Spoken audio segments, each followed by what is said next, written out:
नमस्कार दोस्तों, OCN network में आपका स्वागत है। मैं हूं ओमकार चौधरी।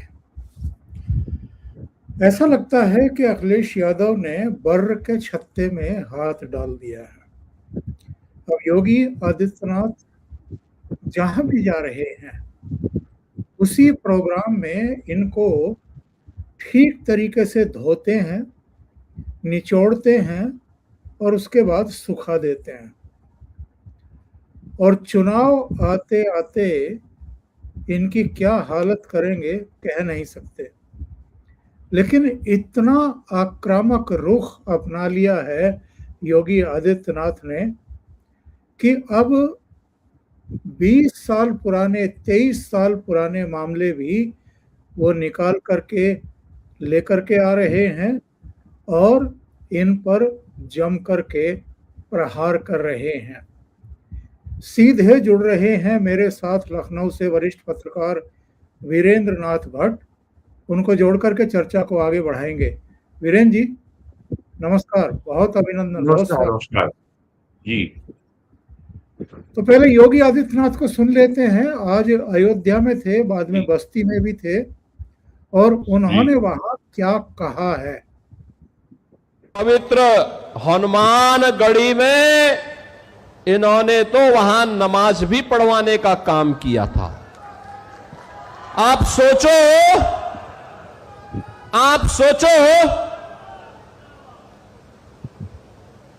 कल्पना करिए, क्या कोई जामा मस्जिद में कभी हनुमान चालीसा का पाठ कर पाएगा? क्या सरकारें करवा पाएंगी? क्या समाजवादी पार्टी और कांग्रेस करवा पाएगी? अगर नहीं करा पाएगी तो ये पाप क्यों करवाया गया था? अयोध्या में हनुमानगढ़ी की सीढ़ियों पर नमाज पढ़वाने का पाप क्यों करवाया गया था? कौन करवा रहा था ये? बहन और भाइयों,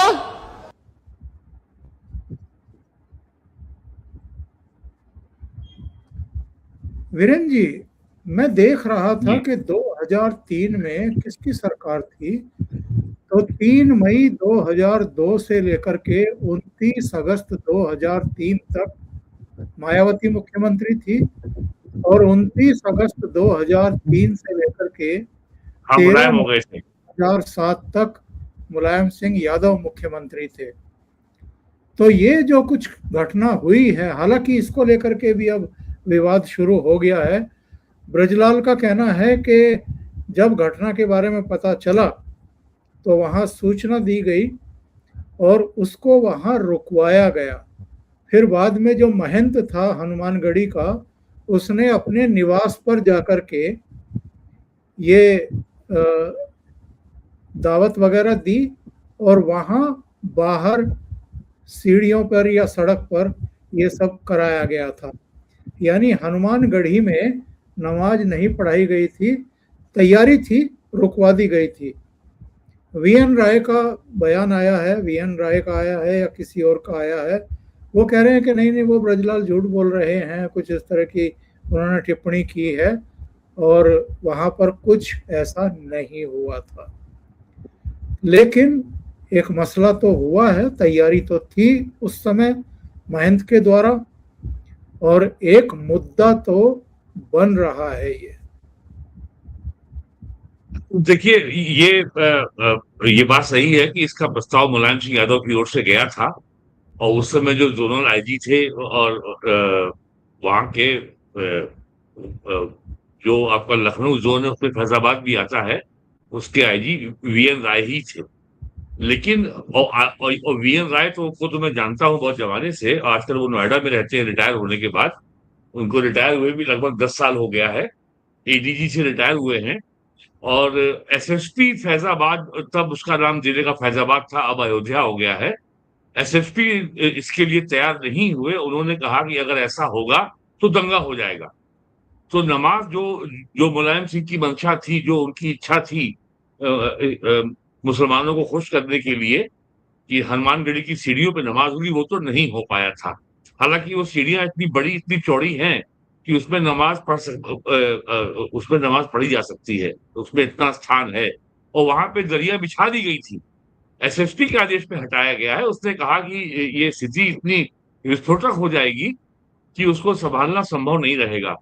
तो और सच बात तो ये है कि जो लड़ाई अब अयोध्या के मंदिर के चढ़ावे के विवाद को लेकर शुरू हुई है, ये लड़ाई फैक्ट बनाम नैरेटिव की है, तथ्य बनाम विमर्श।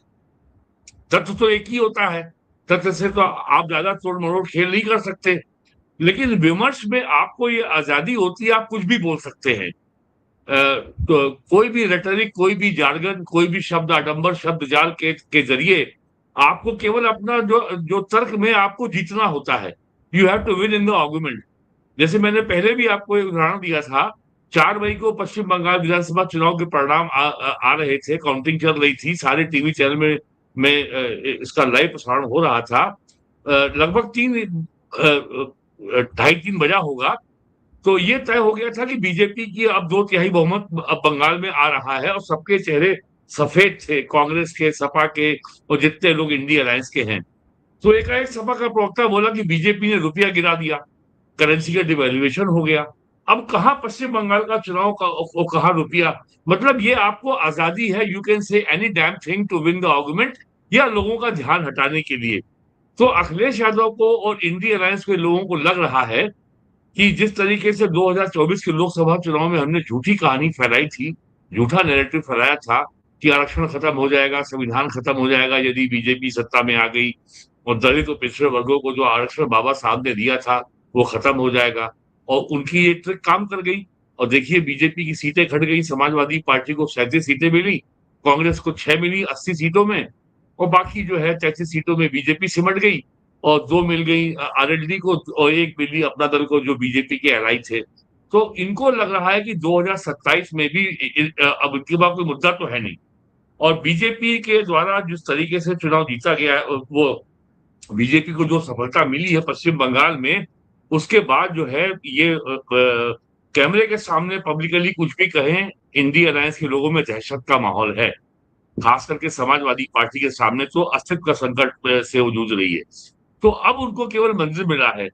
तो आज जो है कांग्रेस के जो हरियाणा के नेता है दीपेंद्र हुड्डा, वो भी लखनऊ आए थे, और उन्होंने भी प्रेस कॉन्फ्रेंस की है, और उन्होंने ये आरोप लगाया है कि चूंकि ये जो अयोध्या के मंदिर का जो ट्रस्ट है, ये केंद्र सरकार ने बनाया था, सुप्रीम कोर्ट ने केंद्र सरकार को निर्देश दिया था कि एक ट्रस्ट बनाया जाए, और चूंकि ये ट्रस्ट जो है प्राइम मिनिस्टर नरेंद्र मोदी के निर्देश पर उनकी देखरेख में बना है, तो खाली चंपत राय और अनिल मिश्रा का इस्तीफा क्यों?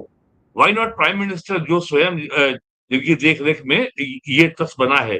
तो इससे ये साफ होता है कि कांग्रेस की, समाजवादी पार्टी की इच्छा ये है किसी तरीके से अगले वर्ष फरवरी मार्च में जो यूपी विधानसभा का चुनाव होना है, तब तक इस मुद्दे को जीवित रखा जाए, और इसी मुद्दे पे बीजेपी को घेरा जाए, और ये बताया जाए कि बीजेपी हिंदुओं की पार्टी नहीं है।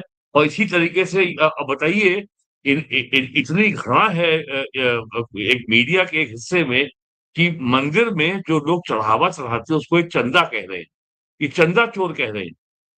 ये चंदा नहीं होता है। चंदा तो किसी पॉलिटिकल पार्टी को दिया जाता है, चंदा तो किसी संगठन को दिया जाता है, या जैसे होली का चंदा है, या दशहरा दिवाली का चंदा है, रामलीला कमेटी का चंदा है। चंदा अलग चीज होती है, और चढ़ावा जो है ये बहुत पवित्र शब्द है। जो लोग मंदिर में अपने देव को दान करते हैं, उसको चढ़ावा कहा जाता है। तो सारी सनातन धर्म की जो जो आस्थाएं हैं, जो मान्यता है, उस सबको जो है लगातार कलंकित करना, लगातार अपमानित करना। और पता नहीं कैसे अखिलेश यादव को ये लग गया है कि वो इटावा में केदारेश्वर मंदिर बना रहे हैं, और उस मंदिर बना करके वो भारतीय जनता पार्टी के हिंदुत्व के मुद्दे को हरा देंगे। अरे भाई, हिंदुत्व के मुद्दे का मतलब है केवल मंदिर बनाना नहीं है। यूपी में आज ही योगी जी ने बस्ती में कहा है कि अब तक सरकार 1500 से अधिक मंदिरों का रेनोवेशन, जीर्णोद्धार करवा चुकी है। मंदिर हमारी सभ्यता, हमारी संस्कृति और हमारे दैनिक जीवन, हमारे सामाजिक जीवन का एक अभिन्न अंग है। मंदिर और मस्जिद की तुलना नहीं हो सकती। मस्जिद तो अपने आप में एक जो है वो केवल आस्था का केंद्र नहीं है, वो अपने आप में एक पॉलिटिकल सेंटर है। वो अपने आप में ये बताता है कि हमने काफिरों की के क्षेत्र में हमने ये जीत हासिल कर ली, तो हमने यहाँ पे मस्जिद बना ली। यही हाल चर्च का है। तो ये तो पॉलिटिकल डॉगमास हैं, ये कोई और हमारा संविधान इतना महान है कि धर्म और मजहब को एक बता दिया गया है। धर्म को किसी ने बनाया नहीं है। क्रिश्चियनिटी हो, इस्लाम हो, इनकी तो स्थापना की है जो इनके पैगंबर हैं और जो ये मानते हैं कि वो पैगंबर डिवाइन थे। तो ये सारा इतना घालमेल है, इसके चलते जो है समाजवादी पार्टी और कांग्रेस के लोग अक्सर जो है मतदाता के मन में भ्रम पैदा करने में सफल हो जाते हैं। तो अखिलेश यादव केवल यही भ्रम पैदा करके अपने लिए राजनीतिक जगह बनाने का प्रयास कर रहे हैं, लेकिन उनको मालूम है कि जो बंगाल, बिहार, आसाम के चुनाव से ये स्पष्ट हो गया है कि मुस्लिम वोट बैंक का नाम का जो आपकी पॉलिटिकल पूंजी थी, उसके जरिए राजनीतिक लड़ाई जीतने का युग अब चला गया। क्योंकि अगर बंगाल में 30% से ज्यादा मुस्लिम आबादी है, तो भी बीजेपी को 2/3 बहुमत कैसे मिल गया? और इनका जो दावा था कि चुनाव में गड़बड़ी हो रही है, ईवीएम में ये हो रहा है, चुनाव के बाद आपको 45 दिन तक अवसर होता है चुनाव के खिलाफ जो है इलेक्शन पिटीशन फाइल करने का। पश्चिम बंगाल में या बिहार में या आसाम में एक भी पिटीशन अब तक क्यों नहीं फाइल की गई? और जैसा कि किसी प्रोग्राम में भाऊ कह रहे थे कि जो अमित शाह ने कहा था कि पश्चिम बंगाल में चुनाव समाप्त होने के बाद भी 2 महीने 3 महीने तक केंद्रीय बल रहेंगे, सीआरपीएफ बीएसएफ रहेगी, तो वो केवल जो है पश्चिम बंगाल में लॉ एंड ऑर्डर को बनाए रखने के लिए नहीं कहा था। इसका मतलब ये बाद में साफ हुआ कि केंद्रीय बलों को टीएमसी के नेताओं की सुरक्षा के लिए भी रखा गया था। तो इससे अब जो है समाजवादी पार्टी का मनोबल पूरी तरह टूट चुका है, और जिस तरीके से टीएमसी हवा में उड़ गई है, उनके सारे सांसद भाग गए और 80 में से 60 उनके एमएलए भाग गए, राज्यसभा के 3 मेंबर ने इस्तीफा दे दिया। तो अब उनके पास केवल यही है कि भगवान राम के नाम पर जितना कीचड़ उछाल सकते हो बीजेपी पे, वो उछालो। तो और जनता भी समझ गई है इस चीज को कि इससे कुछ होने वाला नहीं है। तो ये तो मुख्यमंत्री उसका जवाब दे रहे हैं उसी भाषा में, जैसा जो गंदगी समाजवादी पार्टी फैला रही है। लोग ये जानना चाहते हैं कि अखिलेश यादव हो, दीपेंद्र हुड्डा हो, अजय राय हो, इनका कुल मिलाकर के प्रयास वही है क्या 2024 के लोकसभा चुनाव से पहले वाला, कि सनातनी एकजुटता को किसी भी तरीके से भंग करो, विभाजित करो? क्योंकि लोकसभा चुनाव के बाद से हम देख रहे हैं हरियाणा, महाराष्ट्र, दिल्ली, बिहार, बंगाल लगातार बीजेपी जीतती आ रही है, असम भी जीता है, पुडुचेरी में भी सरकार बनी है। तो इनको लग रहा है कि अगर हिंदुओं को फिर से विभाजित नहीं किया तो बहुत बुरी हार होने वाली है। फिर से उत्तर प्रदेश, उत्तराखंड, मणिपुर, गोवा में और पंजाब में भी भारतीय जनता पार्टी आगे बढ़ सकती है। देखिए, 2014 में बीजेपी की सरकार केंद्र में बनी थी। उसके बाद से अब तक केवल यूपी का ही अगर हिसाब लें तो 3 लोकसभा चुनाव हो चुके हैं और 2 विधानसभा चुनाव हो चुके हैं। तो अगले वर्ष यूपी का जो प्रमुख चुनाव है वो होने जा रहा है, अगला विधानसभा चुनाव, वो 6वां चुनाव है। और उनको ये मालूम है कि बीजेपी अब ने जो डिलीवर किया है यूपी में, विशेष करके एग्रीकल्चर सेक्टर में, तो उसके पास अपना परफॉर्मेंस का जो जो जो रिकॉर्ड है, उसके पास दिखाने को बहुत कुछ है, उसका रिकॉर्ड बड़ा रोबस्ट है। इसका इसका अर्थ ये नहीं है कि यूपी में भारतीय जनता पार्टी की सरकार बनने के बाद 100% सब कुछ ठीक हो गया हो। लोअर लेवल पे करप्शन की शिकायत बहुत कही जाती है, तहसीलदार लेवल पर, ब्लॉक या बीडीओ लेवल पर, थाने के लेवल पर शिकायतें हो सकता है और शिकायतें हैं, लेकिन फिर भी 100% जो ऑर्गेनाइज क्राइम यूपी में था सपा बसपा के दौर में, वो खत्म हो गया। लॉ एंड ऑर्डर पहले से बहुत बेहतर हो गई है, पावर सिचुएशन है। तो बीजेपी के पास जो है ठोस मुद्दों के आधार पर चुनाव लड़ने को बीजेपी बहुत मजबूत स्थिति में है। केवल बीजेपी अपनी उपलब्धियों से लोगों का ध्यान हटाने के लिए केवल ये बहुत मजबूत मुद्दा समाजवादी पार्टी को लगता है कि बीजेपी की जो आधार है वो केवल मंदिर है। बीजेपी का आधार केवल जो है अयोध्या आंदोलन है। ये बात बिल्कुल सही है कि 1990 में जो बीजेपी ने कार सेवक का आंदोलन किया, अयोध्या में पुलिस फायरिंग हुई, कार सेवक मारे गए और 6 दिसंबर 92 को बाबरी मस्जिद ध्वस्त हो गई। उससे राष्ट्रीय स्तर पर मोबिलाइजेशन हुआ और 1947 में देश के स्वतंत्र होने के बाद अगले साल जो है और इस साल जो है 80 साल पूरे हो रहे हैं देश की स्वतंत्रता के, तो इतना बड़ा मोबिलाइजेशन कभी नहीं हुआ। लेकिन हिंदुत्व का आंदोलन केवल मंदिर निर्माण का आंदोलन नहीं है, वो देश के सांस्कृतिक, आर्थिक, सामाजिक, राजनीतिक पुनर्जागरण का आंदोलन है। ये और हिंदुत्व का मतलब सीधा-सीधा है देश को डीकोलोनाइज करना। और मैं फिर से आपको प्राइम मिनिस्टर के 24 जनवरी 2024 को अयोध्या में राम मंदिर के उद्घाटन के समय का भाषण याद दिलाना चाहता हूँ। प्राइम मिनिस्टर मोदी ने कहा था जिसको योगी जी ने आज भी कहा है, कल भी कहा है कि विकास और विरासत दोनों साथ चलेंगे। यानी बुलेट ट्रेन भी आएगी, मेट्रो रेल भी आएगी, सबको बिजली भी मिलेगी, सबको घर भी मिलेगा, गांव-गांव सड़कें भी बनेंगी, हाईवे भी बनेंगे, एक्सप्रेस वे भी बनेंगे, सबको बिजली भी मिलेगी, सोलर पैनल भी मिलेगा और आयुष्मान भारत हेल्थ इंश्योरेंस भी मिलेगा, शिक्षा भी मिलेगी। लेकिन साथ में जो हमारी सांस्कृतिक विरासत है उसको भी सहेजने का कार्य अनवरत चलेगा। और संस्कृति का, समाज का हमारा यही संबंध है। आपका जो स्मार्टफोन है, अगर उससे सारे अगर सॉफ्टवेयर निकाल के फेंक दिए जाएं, सारे ऐप अगर उससे अनइंस्टॉल कर दिए जाएं, तो आपका फोन, वो चाहे आईफोन हो या कोई भी फोन हो, वो फिर लोहे का टुकड़ा रह जाता है। तो भारत के लोगों को ये बात समझनी चाहिए कि जो मंदिर है वो हमारी संस्कृति है, वो हमारी आत्मा है, वो हमारा सॉफ्टवेयर है। तो अगर सॉफ्टवेयर का अपडेशन नहीं होगा और मैं याद दिलाना चाहता हूँ, रामधारी सिंह दिनकर ने सन 52-53 में अपनी किताब संस्कृति के 4 अध्याय में कहा था, भारत इसलिए गुलाम हुआ कि भारत की राजनीतिक चेतना मंद हो गई थी।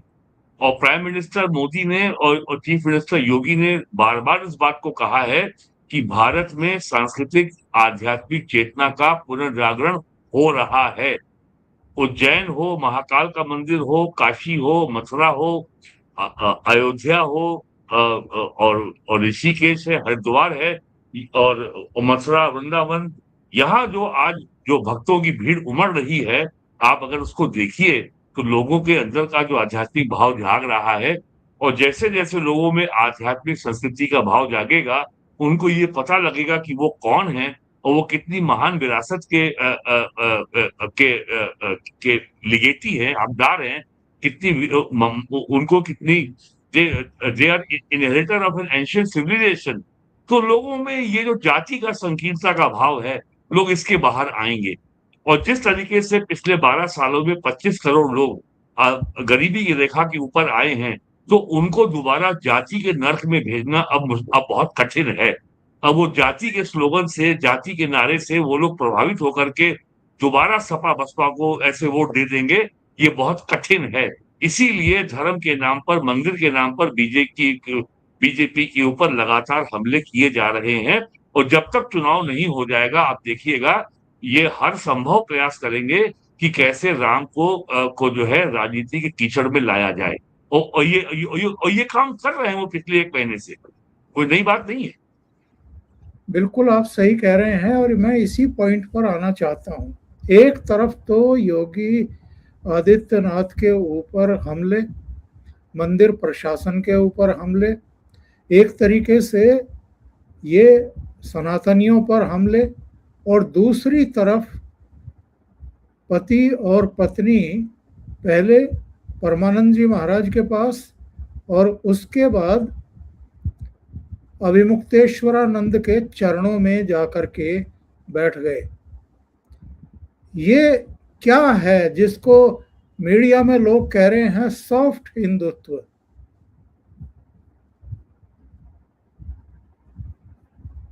मैंने अभी आपको बताया, ये जो मूर्ख लोग हैं जिनको ना तो देश की संस्कृति का कुछ ज्ञान है, ना कुछ इतिहास का ज्ञान है। ये हिंदुत्व का मतलब केवल मंदिर में घंटी बजाना नहीं है। भारत में अगर और मैं कहूंगा लोगों से कि जरा पीआईबी की वेबसाइट पे जाएं और शायद 26 मई या 28 मई को 2014 में जो प्राइम मिनिस्टर मोदी का लोकसभा में पहला भाषण है, जरा उसको ध्यान से पढ़ें। उसमें प्राइम मिनिस्टर मोदी ने क्या कहा था? हमें 1200 साल की जो औपनिवेशिक जो गुलामी है उससे हमें उससे मुक्त होना है। पिछले वर्ष प्राइम मिनिस्टर मोदी ने हिंदुस्तान टाइम्स के कॉन्क्लेव में कहा था, लॉर्ड मैकाले ने 1835 में भारत की गुरुकुल शिक्षा व्यवस्था को नष्ट करके पश्चिमी अंग्रेजी शिक्षा व्यवस्था लागू की थी। अगले 10 साल में लॉर्ड मैकाले के इस कुकृत्य के 200 साल पूरे हो रहे हैं। हमारे पास 10 साल का समय शेष है। हमें इसको जो है हमें इस गुलामी के का जो जो हेटेड सिंबल को हमें उखाड़ फेंकना है। और मैं दोहराता हूं अपनी बात को कि Hindutva movement is all about decolonisation. Bharat की औपनिवेशिक दास्ता से मुक्ति का आंदोलन है। ये केवल मंदिर निर्माण का आंदोलन नहीं है। और हजारों लाखों मंदिर चूंकि तोड़े गए थे, आज पंजाब में, हरियाणा में, यूपी में एक भी प्राचीन मंदिर नहीं है। आपके मेरठ में क्या एक प्राचीन मंदिर है? एक भी नहीं है। कहाँ गए सब? कैसे? क्या जहां पे इस्लामी सत्ता कायम नहीं हो पाई वहीं पर बचे हैं। तमिलनाडु में बचे हैं, केरल में बचे हैं, या आंध्रा में, कर्नाटक में और तेलंगाना में। कहाँ गए सब? और बद्रीनाथ, केदारनाथ क्योंकि वो पहुंच नहीं पाया, पहाड़ी इलाकों में था। तो ये सॉफ्ट हिंदुत्व जो है, जो भी नेता बात करता है, वो केवल अपनी अज्ञानता और अपनी मूर्खता का प्रमाण देता है। और ये बताता है, और वो स्वयं बताता है कि उसको भारत के इतिहास की, भारत के समाज की, भारत की सांस्कृतिक सामाजिक चेतना की, भारत के आध्यात्मिक इतिहास की, भारत की आध्यात्मिक परंपरा की उसे कोई समझ नहीं है। तो और उनको लगता है कि हिंदुत्व कोई एक नारा है कि बस जो है, जो बीजेपी ने गढ़ लिया। अरे हिंदुत्व का नारा तो 100 बरस से ज्यादा पुराना है। और ये नारा जो है, ये उपजा है बंगाल में। और वहीं पे और ये वंदे मातरम का जो गान है, वो भी बंगाल में ही आया है। ये लोगों को पता होगा, बंकिम बंकिम चट्टोपाध्याय का। ये हिंदुत्व का नारा बीजेपी ने नहीं गढ़ा है। ये नारा आरएसएस का नहीं है। ये नारा बंगाल का चंदन बसु का। मैं उनका नाम हो सकता गलत हो, उनका नाम, लेकिन ये तो मैं सही बोल रहा हूँ कि जो है बसु है। और उसके और बाद आज से मोर देन 100 ईयर्स अगो ये नारा जो है, रामधुन वीर सावरकर ने उसको आगे बढ़ाया था। उनकी रामधुन पुस्तक है कौन 100 साल पुरानी हिंदुत्व। पढ़ राम ले लोग उसको। रामधुन ये बीजेपी का नारा नहीं है। मैं ये कह रहा बीजेपी हूँ, ने खाली इस विचार को आत्मसात किया और आगे बढ़ाया। रामधुन कौन गाता था? अभी ये सब कहाँ याद होगा इन लोगों को? और मैं जरा योगी जी का भाषण का एक अंश और सुनवा देता हूं, फिर इस पर भी चर्चा करेंगे। जब अयोध्या से सरयू मैया से जल लेकर के लोग बदेश्वरनाथ धाम तक जाते हैं जलाभिषेक करने के लिए, शिव कावड़ भक्त जाते हैं, तो हम लोग ऊपर से हेलीकॉप्टर से उन पे पुष्प वर्षा करते हैं। याद करिए, इसी कावड़ यात्रा को समाजवादी पार्टी की सरकार ने रोक लगा दी थी। ये कहते थे कावड़ यात्रा नहीं होनी चाहिए। ये लोग दुर्गा पूजा में रोक लगाते थे, श्री कृष्ण जन्माष्टमी नहीं मनाने देते थे, 84 कोसी परिक्रमा पे रोक लगाते थे। बहनों और भाइयों, अब कोई रोक नहीं लगा सकता। अब रोक नहीं लगा सकता। आपको देखते हुए आप जब अयोध्या धाम में दर्शन करने के लिए जाते हैं, आपकी कावड़ यात्रा निकलती है, तो मुझे लगता है कि अब आने वाले समय में समाजवादी पार्टी के अध्यक्ष भी भगवा बाना पहन करके आपके साथ कावड़ यात्रा में शामिल होने की प्रतीक्षा कर रहे हैं। उनको लगता है कोई उनको बुलावा दे दे तो वो भी जाएं, पुष्प वर्षा करें। अब उनको माफी मांगनी चाहिए जो उन्होंने हनुमानगढ़ी के पवित्र धाम की सीढ़ियों पे किया था। उस पाप के लिए माफी मांगनी चाहिए। राम भक्तों पर गोली चलाने के लिए माफी मांगनी चाहिए। जय श्री राम बोलने पर, परशुरामपुर के दंगों पर और इन सभी घटनाओं पर जिसमें निर्दोष हिंदू प्रताड़ित हुआ था, उन सभी घटनाओं के लिए उनको माफी मांगनी चाहिए इस समाज से जिसकी आस्था आहत होती थी। बहनों और भाइयों, आज डबल इंजन की भारतीय जनता पार्टी की सरकार अनवरत रूप से विरासत और विकास के इस कार्यक्रम को लेकर के आगे बढ़ रही है। अभी वीरेंद्र जी ने यही बात कही थी, लेकिन एक बार योगी आदित्यनाथ ने कहा था सदन में बोलते हुए कि शायद वो तौकीर रजा भूल गया था कि यहाँ मुख्यमंत्री योगी आदित्यनाथ हैं। तो अखिलेश यादव भी भूल गए थे क्या कि योगी आदित्यनाथ यहाँ मुख्यमंत्री हैं और पंगा ले बैठे अयोध्या को लेकर के, चढ़ावे को लेकर के कुछ ज्यादा ही गंदगी फैलाने की कोशिश की, और उसका नतीजा है कि एक तरफ तो वो जो हमारे सनातन धर्म के पूजनीय संत हैं उनके चरणों में अपना शीश नवा रहे हैं जाकर के। हालांकि मैं अविमुक्तेश्वरानंद को तो बहुत सीरियस मानता नहीं, बल्कि इनके पास समझ है, और बल्कि ये सनातन धर्म को भी भटकाने की कोशिश ज्यादा कर रहे हैं और राजनीति ज्यादा करते हुए दिखाई देते हैं। लेकिन कहीं ना कहीं अखिलेश यादव की कमजोरी तो दिखाई दे रही है, मजबूरी तो दिखाई दे रही है, और उनकी एक समझ शायद विकसित हो गई है कि यादवों और मुस्लिमों के सहारे उनकी वैतरणी पार नहीं हो सकती है। देखिए, अप्रैल 24, 2025 को पहलगाम में हमला हुआ था। 28 से अधिक हिंदू जो है पर्यटकों की हत्या की थी पाकिस्तान के आईएसआई के आतंकवादियों के बाड़े के लोगों ने। उसके बाद प्राइम मिनिस्टर उस समय विदेश दौरे पे थे। उसके कुछ ही दिनों बाद ऑपरेशन सिंदूर की घोषणा हुई थी। तो मीडिया में बड़ा आश्चर्य था, लोग चौंके थे। तो एक रिटायर्ड लेफ्टिनेंट जनरल ने कहा था कि मीडिया के लोग प्राइम मिनिस्टर के भाषण को ध्यान से सुनते नहीं हैं। प्राइम मिनिस्टर जो भी कुछ करते हैं वो पहले देश को बता देते हैं, और